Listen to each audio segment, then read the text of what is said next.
بسم الله الرحمن الرحيم. الحمد لله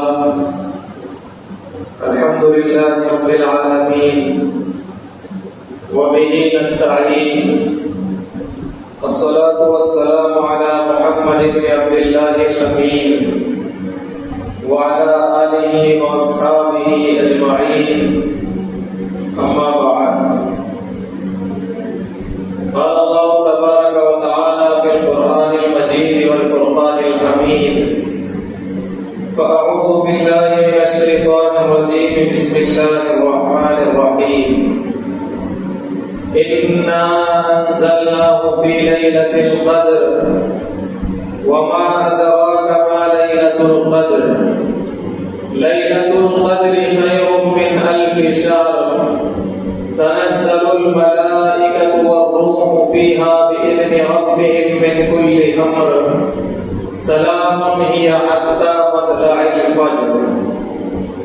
صدق الله العظيم. عن أبي هريرة رضي الله تعالى عنه قال: قال رسول الله صلى الله عليه وسلم: من صام رمضان إيمانا واحتسابا غفر له ما تقدم من ذنبه، ومن قام ليلة القدر إيمانا واحتسابا غفر له ما تقدم من ذنبه. صدق الله العظيم وصدق رسوله النبي الكريم، ونحن على ذلك لمن الشاهدين والشاكرين. أما بعد، رمضان المبارک کا بابرکت اور باعظمت مہینہ، جس کو اللہ رب العزت نے سارے مہینوں پر فضیلت اور برتری عطا فرمائی ہے،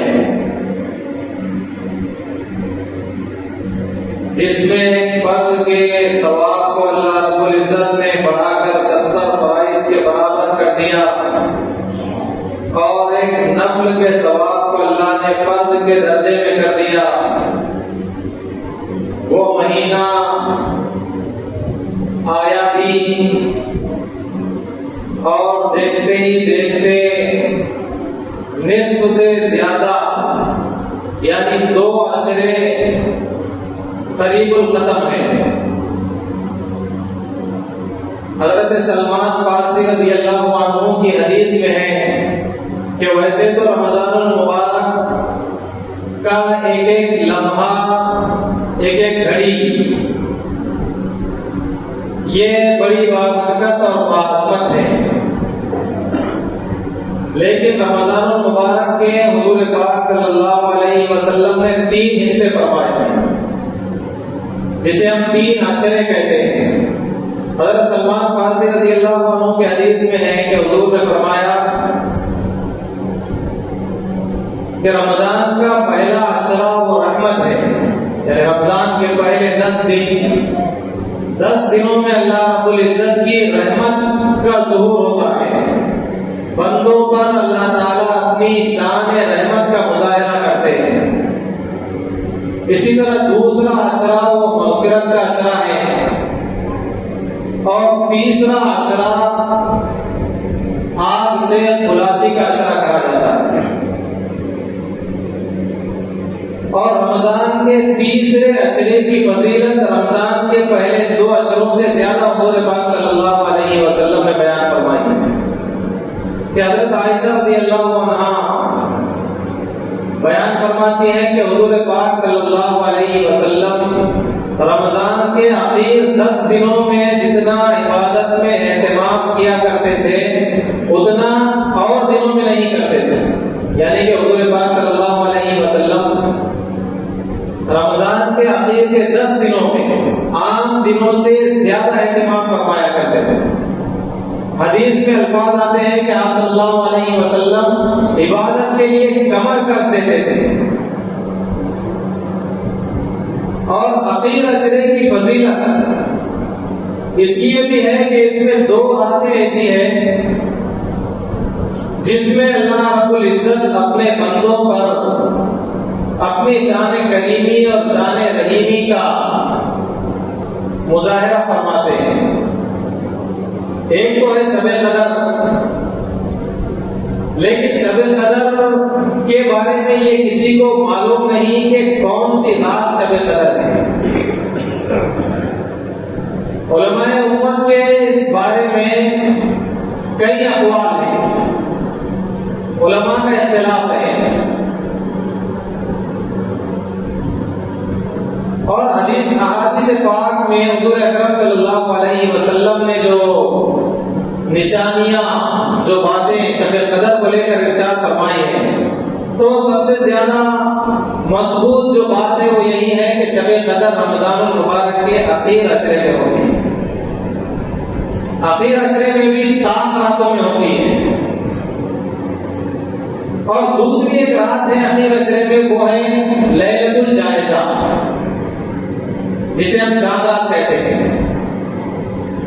لیلۃ الجائزہ کی بھی احادیث میں بہت زیادہ فضیلتیں وارد ہوئی ہیں، اور ہم فضائل اعمال، حضرت شیخ مولانا محمد زکریا صاحب رحمۃ اللہ علیہ نے فضائل اعمال میں فضائل رمضان کا جو باب قائم کیا ہے، اس میں بھی ہم رمضان کی فضیلتوں کے بارے میں پڑھتے ہیں، تو اس میں حضرت شیخ نے لیلۃ الجائزہ کے بارے میں لکھا ہے کہ ایک مزدور جو کام کرتا ہے تو اس کو اس کی مزدوری کام کے ختم ہونے پر دی جاتی ہے، تو روزے دار جب روزے رکھتا ہے، روزے مکمل ہوتے ہیں، تو آخر رات جو رمضان کے بعد کون سا مہینہ آتا ہے؟ شوال، وہ شوال کی ایک تاریخ ہوتی ہے، کیونکہ رمضان جو اسلامی مہینے ہیں، انگریزی مہینے جنوری سے شروع ہوتے ہیں، دسمبر پر جو ختم ہوتے ہیں، وہ تاریخیں رات میں 12 بجے بدلتی ہیں، انگریزی تاریخ رات میں 12 بجے تاریخ بدلتی ہے، لیکن اسلامی تاریخ، اسلامی سال جو محرم الحرام سے شروع ہوتا ہے، تو اسلامی سال کی تاریخ وہ غروب آفتاب سے بدل جاتی ہے۔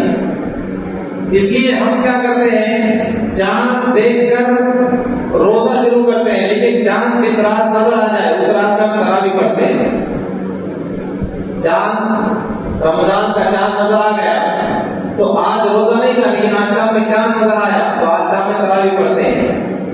لیکن چاند رات کے دن آج روزہ ہوتا ہے آخری میں 29 یا 30 کو، لیکن شام میں چاند نظر آ گیا تو پھر تراویح نہیں پڑھی جاتی، اس لیے کہ مغرب سے وہ تاریخ بدل جاتی ہے۔ تو شوال کی ایک تاریخ میں جو رات ہوتی ہے اسے لیلۃ الجائزہ کہا جاتا ہے۔ یہ دو راتیں اسی عشرے میں ہیں۔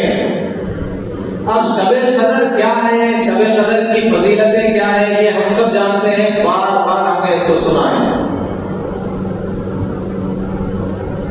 سب سے بڑی بات کہ قرآن کریم میں اللہ رب العزت نے مکمل سورت نازل فرمائی، سورۃ قدر، کہ انا انزلناہ فی لیلۃ القدر، کہ ہم نے قرآن پاک کو اس رات میں نازل فرمایا، قدر کی رات میں نازل فرمایا، لیلۃ القدر میں نازل فرمایا۔ اب سورۃ قدر کا شان نزول کیا ہے کہ اللہ تعالیٰ نے یہ سورت کیوں نازل فرمائی؟ مفسرین کرام نے اس کے بارے میں مختلف واقعات بیان کیے ہیں اس کے شان نزول میں۔ ایک واقعہ یہ بیان کیا ہے کہ حضور اکرم صلی اللہ علیہ وسلم نے صحابہ کرام کے سامنے بنی اسرائیل کے ایک ایسے عابد کا ذکر فرمایا جس نے اللہ رب العزت کی 100 سال تک ایسی عبادت کی کہ پلک جھپکنے کے برابر بھی اس نے اللہ کی نافرمانی نہیں کی، 100 سال تک دن رات اللہ کی عبادت میں مشغول رہا۔ صحابہ کرام کو سن کر تعجب ہوا کہ 100 سال تک جس نے اللہ کی ایسی عبادت کی کہ پلک جھپکنے کے برابر بھی اللہ کی نافرمانی نہیں کی، تو اس کا مقام اور مرتبہ کیا ہوگا؟ ہم اس کے مقام کو چاہ کر بھی نہیں پہنچ سکتے۔ یعنی کہ ایک آدمی کی عمر 100 سال ہوئی، اب اس نے 100 سال میں ایک لمحے کے لیے بھی اللہ کی نافرمانی نہیں کی، تو دوسرا آدمی اس کے مقام اور مرتبے کو پانے کے لیے کم سے کم 101 سال اس کی عبادت کرنا پڑے گی۔ اگر وہ 100 سال کی عبادت کرے گا، پلک جھپکنے کے برابر نہیں کرے گا تو وہ اس آدمی کے مرتبے کے برابر ہوگا جس نے 100 سال اللہ کی عبادت کی۔ اب اس سے آگے جانے کے لیے اس کو کم سے کم 1 سال 1 دن تو عبادت کرنا پڑے گی، بالکل ویسے ہی۔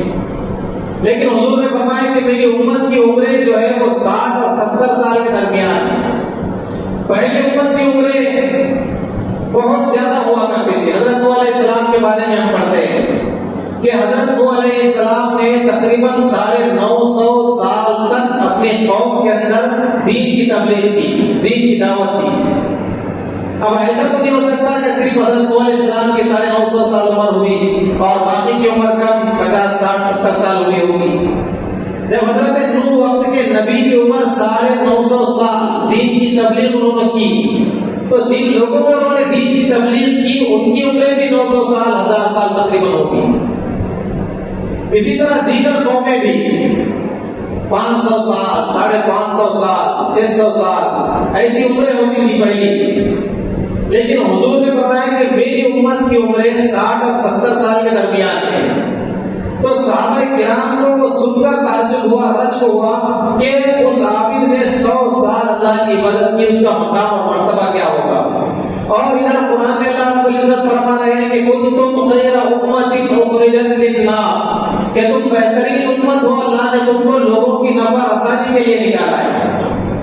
ایک طرف اللہ فرما رہے ہیں کہ امت محمدیہ ساری امتوں کی سردار ہے۔ حضور پاک صلی اللہ علیہ وسلم سارے نبیوں کے سردار ہے، خاتم الانبیاء، اللہ نے آپ کو بنا کر بھیجا، یعنی نبیوں کی ختم نبوت کا تاج حضور اکرم صلی اللہ علیہ وسلم کے سر پر سجا کر اللہ نے حضور کو مبعوث فرمایا، نبی بنایا، اور اللہ نے آپ صلی اللہ علیہ وسلم کو جو امت عطا فرمائی وہ امت ساری امت کی سردار اللہ نے بنایا۔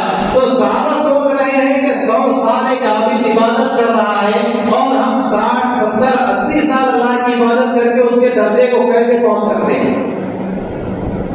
دوسرا واقعہ مفسرین نے لکھا ہے کہ حضور اکرم صلی اللہ علیہ وسلم نے بنی اسرائیل کے 4 عابدوں کا ذکر فرمایا، حضرت زکریا علیہ السلام، حضرت ایوب علیہ السلام، حضرت حزقیل علیہ السلام اور حضرت یوشع بن نون علیہ السلام۔ یہ 4 عابدوں کا اللہ کے نبی نے ذکر فرمایا صحابہ کے سامنے، اور کہا کہ انہوں نے اللہ کی 80 سال تک ایسی عبادت کی کہ پلک جھپکنے کے برابر اللہ کی نافرمانی نہیں۔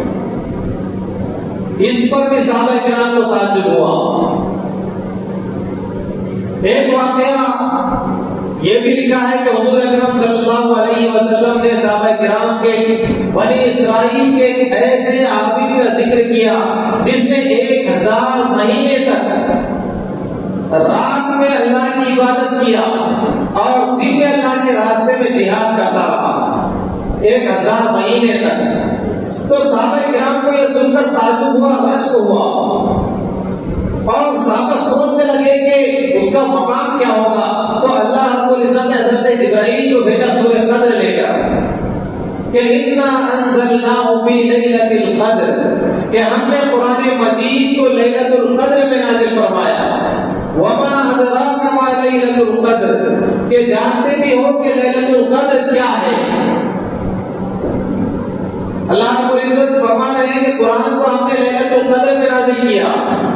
قرآن اور رمضان یہ دونوں کا آپس میں بہت گہرا تعلق اور گہرا ربط ہے کہ وہ دستور الہی جس کو اللہ رب العزت نے قیامت تک کے آنے والے انسانوں کے لیے ایک منشور، ایک دستور اور ایک قانون بنا کر حضور پاک صلی اللہ علیہ وسلم پر نازل فرمایا، وہ قرآن اللہ نے اس رمضان میں نازل کیا۔ اور قرآن کریم سے جو تعلق قائم کر لے، جو قرآن کریم کی تلاوت کو اپنا مقصد بنا لے، جو قرآن کریم کی آیات میں غور و فکر کرے، جو قرآن کریم کو سیکھنے اور سکھانے کا کام کرے، جو قرآن کریم کی آیات میں غور و فکر کرے، جو قرآن کے احکام کو مانے اور قرآن کے بتائے ہوئے راستے پر اپنی زندگی گزارے، اللہ رب العزت اس کو مخلوق میں اعلیٰ کر دیتے ہیں، مخلوق میں بلند مقام عطا فرما دیتے ہیں۔ جب صحابہ کرام نے قرآن کو گلے سے لگایا، قرآن کو اپنی زندگی میں اتارا، تو وہ صحابہ جو بکریوں کے چرانے والے تھے، وہ صحابہ جو اونٹوں کے چرانے والے تھے، اللہ نے دنیا کی قیادت، دنیا کی سیادت، دنیا کی حکمرانی اور دنیا کی کامیابیاں ان کے قدموں کے اندر ڈال دی کہ وہ معزز تھے زمانے میں مسلمان ہو کر، وہ معزز تھے زمانے میں مسلمان ہو کر، اور ہم خوار ہوئے تاریخ قرآن ہو کر۔ اللہ نے اس قرآن کی وجہ سے رمضان کو اعلیٰ مقام عطا فرمایا کہ رمضان جس وجہ سے رمضان بنا، رمضان کی گھڑیوں کی، رمضان کے لمحوں کی، رمضان کے اوقات کی جو قدر و قیمت اللہ کے یہاں معتم بالشان طے پائی، اس کی وجہ وہ قرآن کا نزول ہے کہ اِنَّا أَنزَلْنَاهُ فِي لَيْلَةِ الْقَدْرِ، ہم نے قرآن کریم کو لیلۃ القدر میں نازل فرمایا۔ تو جیسے رمضان قرآن کی وجہ سے باعظمت بنا، ویسے ہی جو شخص قرآن کریم کو گلے سے لگائے گا، اللہ اس کو مخلوق میں افضل بنا دے گا۔ وَمَا أَدْرَاكَ مَا لَيْلَةُ الْقَدْرِ، کہ اللہ رب العزت خود ہی قرآن مقدس کے اندر فرما رہے ہیں کہ جانتے بھی ہو کہ لیلۃ القدر کیا چیز ہے۔ لیلۃ القدر خیر من الف شہر، کہ لیلۃ القدر 1000 مہینوں سے زیادہ افضل اور بہتر ہے۔ 1000 مہینوں میں خیر کے کام کرنے سے زیادہ لیلۃ القدر کی ایک رات میں خیر کے کام کرنا ان 1000 مہینوں میں خیر کے کام کرنے سے افضل ہے۔ تو حضرت جبرائیل علیہ السلام نے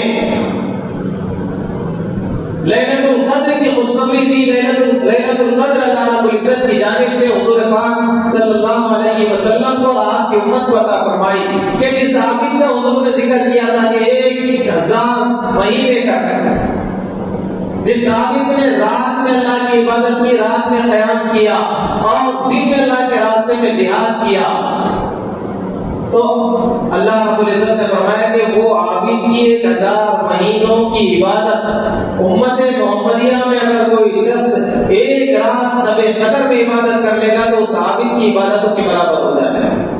تو حضور کی امت جو عمرے کم اللہ نے دی ہے، اللہ نے ایسے کچھ مواقع عطا فرمائے ہیں جن میں عبادتوں کے مقام کو، عبادتوں کی قیمت کو اللہ نے بڑھا دیا ہے۔ اسی لیے مسجد حرام میں نماز پڑھنے کا ثواب 1,00,000 نمازیں پڑھنے کے برابر اللہ نے کیا ہے۔ مسجد نبوی میں نماز پڑھنے کا ثواب 50,000 نمازیں پڑھنے کے برابر اللہ نے دیا ہے۔ شہر کی جامع مسجد میں نماز پڑھنے کا ثواب شہر کی دیگر مسجدوں میں نماز پڑھنے سے زیادہ اللہ نے رکھا ہے کہ اللہ رب العزت نے کچھ اوقات میں، کچھ لمحات میں امت محمدیہ کے لیے ثواب کی قیمتوں کو بڑھا دیا ہے۔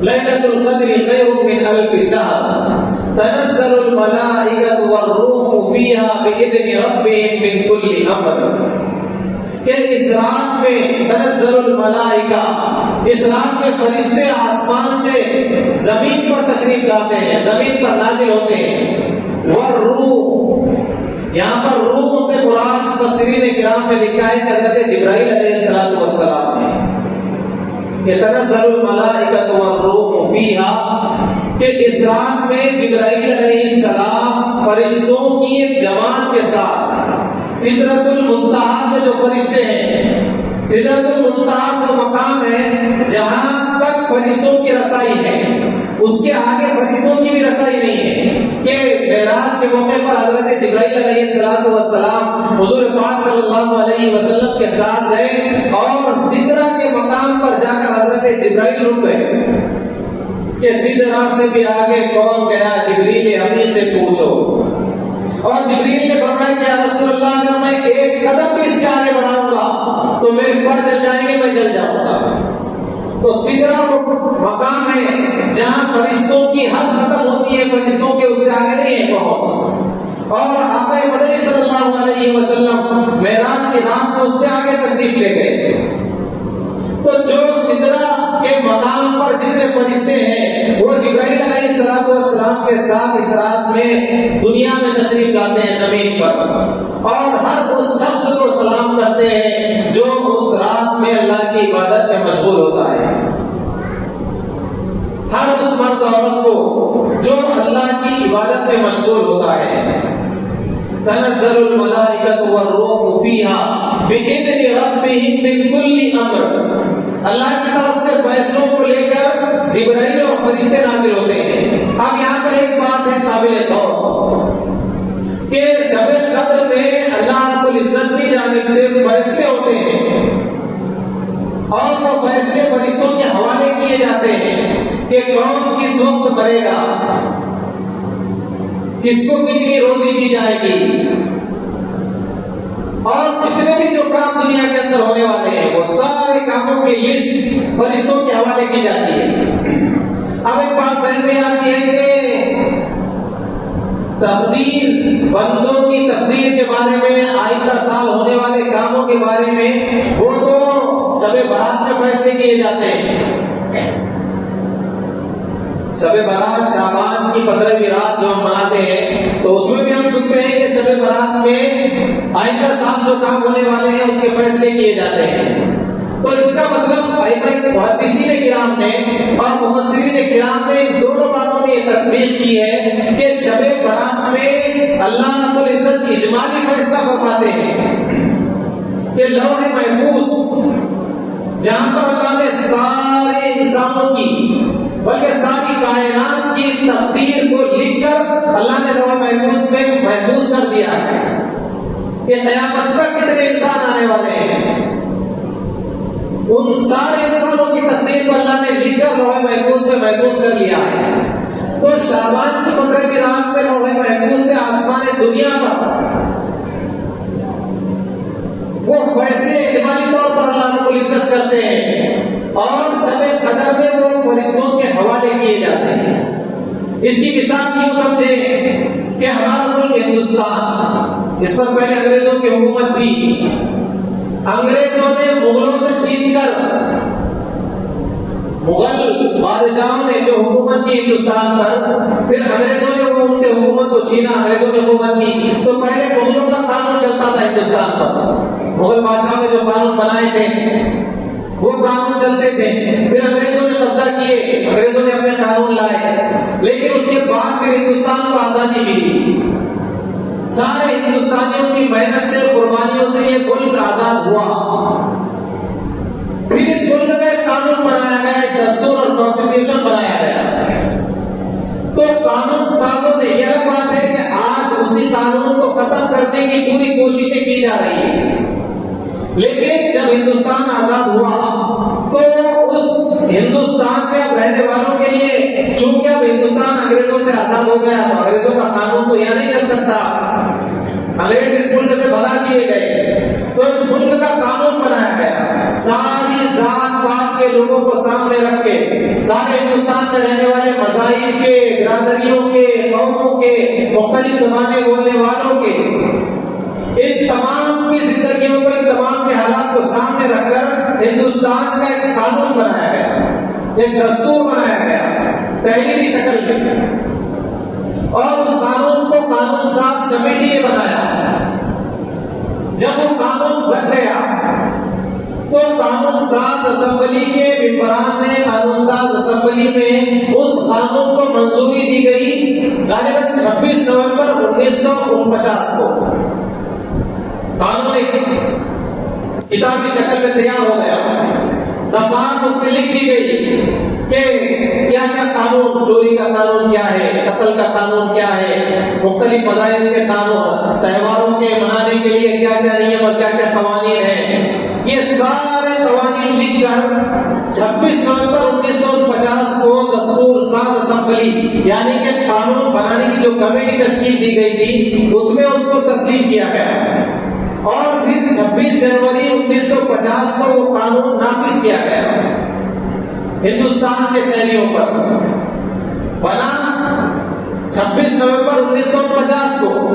اب 26 نومبر, 26 دسمبر اور 26 جنوری, اور لاگو کتنے مہینے کے بعد کیا گیا؟ 2 مہینے کے بعد ہندوستان کے شہریوں پر, ہندوستان پر اس دستور کا نفاذ عمل میں آیا. تو ایسے ہی اللہ رب العزت شب برات میں اجمالی فیصلے فرماتے ہیں, اور شب قدر وہ مبارک رات ہے جس میں اللہ رب العزت فرشتوں کے حوالے وہ بندوں کی تقدیر کو آئندہ جو کام ہونے والے ہیں ان تمام کو فرشتوں کے حوالے کرتے ہیں۔ سلام ہی حتی مطلع الفجر، کہ یہ رات سراپا سلامتی ہے جب تک کہ فجر طلوع ہو جائے، یعنی کہ شب قدر میں ساری رات رحمتوں کا نزول ہوتا ہے۔ تو اللہ رب العزت نے یہ رات بھی رمضان کے اخیر عشرے میں رکھی ہے، اور رمضان کا اخیر عشرہ 20 دن رمضان کے گزر چکے ہیں۔ رمضان کا ایک ایک لمحہ، ایک ایک منٹ، ایک ایک گھڑی اتنی قیمتی ہے کہ اس لیے بھی قیمتی ہے کہ کسی کو یہ معلوم نہیں کہ اگلا رمضان ہماری زندگی میں اللہ نے لکھا بھی ہے یا نہیں لکھا ہے، کیونکہ موت کا کوئی وقت متعین نہیں ہے۔ کسی بھی وقت، چاہے بچہ ہو، چاہے جوان ہو، چاہے بوڑھا ہو، موت کسی بھی وقت آ سکتی ہے۔ موت کا علم صرف اور صرف اللہ کی ذات کو ہے، اس لیے جو وقت رمضان کا بچا ہے اس کو غنیمت جان کر ایک ایک لمحے میں اللہ کی عبادت کو غنیمت جانے۔ اور دوسری بات، رمضان کے اخیر عشرے کا جو سب سے اہم عمل ہے وہ ہے اعتکاف۔ کہ حضور اکرم صلی اللہ علیہ وسلم اعتکاف کی فضیلتیں بہت زیادہ ہے، وقت ختم ہو چکا ہے، وقت فضیلتیں بیان کرنے کے لیے وقت نہیں ہے، لیکن فضیلت اعتکاف کی سمجھنے کے لیے ایک بات کافی ہے کہ حضور پاک صلی اللہ علیہ وسلم نے مکہ سے مدینہ ہجرت فرمائی، تو مدینہ ہجرت فرمانے کے بعد آقا مدنی صلی اللہ علیہ وسلم نے ساری زندگی میں کبھی بھی آخر عشرے کے اعتکاف کو ترک نہیں فرمایا۔ آپ صلی اللہ علیہ وسلم نے پہلے سال پورے مہینے کا اعتکاف فرمایا، سارے مہینے کا، اور جب 10 دن مکمل ہوئے تو صحابہ سے فرمایا جو آپ کے ساتھ اعتکاف فرما رہے تھے کہ اگلے عشرے کا اعتکاف اور کرنا ہے، اس لیے کہ میں نے 10 دن کا اعتکاف شب قدر کی تلاش میں کیا تھا، اور مجھے بتانے والے نے بتایا کہ یہ رات ابھی آگے ہے۔ پھر اگلے عشرے کا اعتکاف کیا، پھر آپ صلی اللہ علیہ وسلم نے صحابہ کرام سے فرمایا جو آپ کے ساتھ اعتکاف فرما رہے تھے کہ اخیر عشرے کا اعتکاف بھی کرنا ہے، اس لیے کہ مجھے بتانے والے نے یعنی فرشتے نے یہ بتایا ہے کہ شب قدر وہ رمضان کے اخیر عشرے میں ہے۔ تو حضور پاک صلی اللہ علیہ وسلم نے ایک سارے مہینے کا اعتکاف فرمایا، اس کے بعد پابندی کے ساتھ بلا ناغہ ساری زندگی آپ نے اخیر عشرے کا اعتکاف فرمایا۔ اور حضرت عائشہ رضی اللہ عنہا فرماتی ہے کہ حضور نے ساری زندگی اخیر عشرے کے اعتکاف کا اہتمام فرمایا، اور جب حضور صلی اللہ علیہ وسلم اس دنیا سے پردہ فرما گئے تو ازواج مطہرات نے پھر اخیر عشرے کے اعتکاف کا اہتمام فرمایا۔ اس سے پتہ چلتا ہے کہ عورتیں بھی اخیر عشرے کا سنت اعتکاف کر سکتی ہیں۔ ایک سال حضور پاک صلی اللہ علیہ وسلم نے اعتکاف نہیں کیا تو آپ نے اگلے سال 20 دن کا اعتکاف فرمایا، صرف ایک سال ایسا ہوا، اور وہ سال تھا فتح مکہ کا سن 8 ہجری، اور آج 20 رمضان ہے، تو فتح مکہ 20 رمضان کو ہوا تھا۔ آج کا دن ویسے بھی قیمتی جمعہ کا دن ہے، آخر عشرہ لگنے والا ہے، اور آج کا دن وہ مبارک دن ہے 20 رمضان المبارک کو اللہ رب العزت نے فتح مکہ کی بشارت سے مسلمانوں کو نوازا، جسے فتح مبین کہا گیا، اور پھر اس کے بعد اسلام بڑی تیز رفتاری کے ساتھ ساری دنیا میں پھیلا۔ تو آج فتح مکہ ہوا تھا، تو فتح مکہ کے ہی موقع پر حضور صلی اللہ علیہ وسلم چونکہ مدینہ سے سفر پر نکلے تھے مکہ کو فتح کرنے کی غرض سے، تو اس سال آپ کا اعتکاف چھوٹا، تو اس اعتکاف کو پھر آپ صلی اللہ علیہ وسلم نے اگلے سال 20 دن کا اعتکاف فرمایا۔